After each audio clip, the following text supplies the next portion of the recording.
నీకు బలిగా అప్పగిస్తానయ్యా అని ఒప్పుకున్నాడంట. దేవునికి స్తోత్రం చెప్పండి. హల్లెలూయా.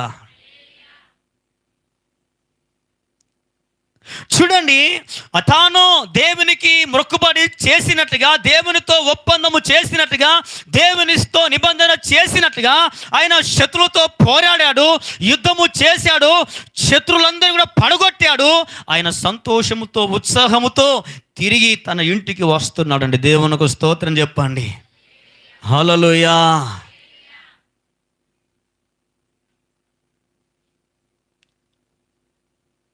వస్తూ ఉంటే దేవుని బిడ్డలారా, ఆ ఇంట్లో ఏం తెలిసిందండి?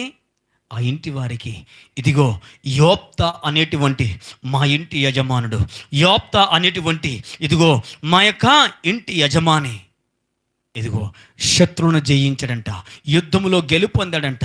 ఇదిగో ఆయనతో ఉన్న సైనికులంతా కూడా సంతోషముతో పాటలు పాడుతూ సంతోషించుతూ తిరిగి మా ఇంటికి వస్తున్నారట అనే వార్త విన్న తన ఇంటి వారంతా కూడా సంతోషముతో ఆనందముతో తన ఇంటిలో వారంతా కూడా ఉప్పొంగిపోతూ ఉన్నారు.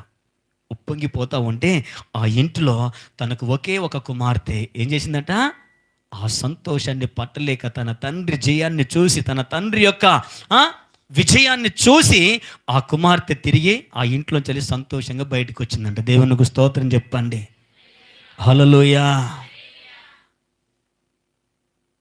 వస్తూ ఉంటే కుమార్తె బయటికి రాగానే ఏమవుతుందండి? ఇప్పుడు ఏం కావాలి చెప్పాలి? ఏం కావాలండి?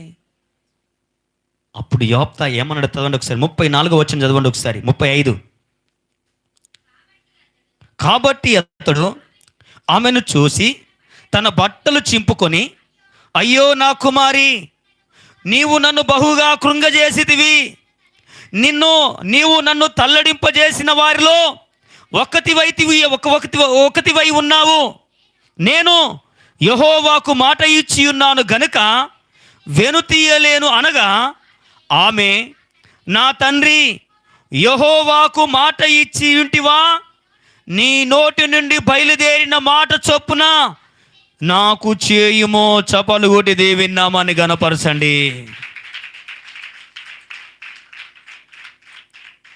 ఈ యుద్ధము ఎవరి కొరకు? ఈ పోరాటం ఎవరి కొరకు? యోప్తా కొరక? యోప్తా ఇంటి వారి కొరక? ఒక సేవకుని బాధ, ఒక సేవకుని పోరాటం, ఒక సేవకుని యొక్క ప్రార్థన, ఒక సేవకుని యొక్క అంగలార్పు పోరాటం ఎవరి కొరకండి? కుటుంబము కొరక? సేవకుని యొక్క మేలు కొరక? వినండి దేవుని బిడ్డలారా, ఎప్పుడైతే ఈ కుమార్తెను చూసినటువంటి తండ్రి కుప్ప కూలిపోయాడండి. శత్రువులు నన్ను ఎంత బాధ పెట్టారో వాళ్ళకంటే ఎక్కువగా నువ్వు నన్ను బాధ పెట్టినవు బిడ్డ అని చెప్పేసి తన కుమార్తెతో చెప్తున్నాడు. అంగలారుస్తున్నాడు, బట్టలు చింపుకున్నాడు, బూడిదలో కూర్చున్నాడు. ఇదిగో తనను తాను ఇదిగో అంగలార్పులనికి తన హృదయాన్ని తీసుకొని వెళ్ళిపోయాడు. ఏడుస్తూ ఉంటే ఆ విజయాన్ని చూసి సంతోషించవలసినటువంటి కుమార్తె తండ్రి దగ్గరికి వచ్చి, అయ్యో నా తండ్రి, ఎందుకు ఏడుస్తున్నావు? నీ దుఃఖానికి కారణం ఏంటిది? నీ యొక్క బాధకు, నీ ఏడుపుకు, నీ కన్నీళ్లకు, ఇగో నీ బట్టలు చింపుకోవడానికి గల కారణం ఏంటి అని చెప్పి ఇదిగో ఆ కుమార్తె ఏడిస్తే తండ్రి చెప్తున్నాడు. ఏమని చెప్తుంది తెలుసా? అయ్యో నా కుమార్తె, నేను మాట ఇచ్చాను, దేవునితో నిబంధన చేశాను, దేవునికి మొక్కుబడి చేశాను, దేవునితో ఒక బలమైన తీర్మానం చేశాను. ఏంటిది తెలుసా? ఇదిగో శత్రువులతో గెలిచి, శత్రువులతో జయం పొందుకొని ఒకవేళ తిరిగి నా ఇంటికి వస్తే, నా ఇంటి నుంచి ఎవరైతే ఏదైతే బయటికి వస్తుందో నన్ను ఎదుర్కొంటారో దాన్ని యెహోవాకు నేను బలి ఇస్తానని ఒప్పుకున్నాను బిడ్డ. Praise the lord. అంటే ఆ కుమార్తె చెప్తుందయ్యా, ఏమని చెప్తుందయ్యా? అయ్యా తండ్రి, నీవు యెహోవాకు మాట ఇచ్చిన ప్రకారముగా నాకు చెయ్యి. చప్పట్లు కొట్టు గట్టిగా, చప్పట్లు కొట్టు గట్టిగా.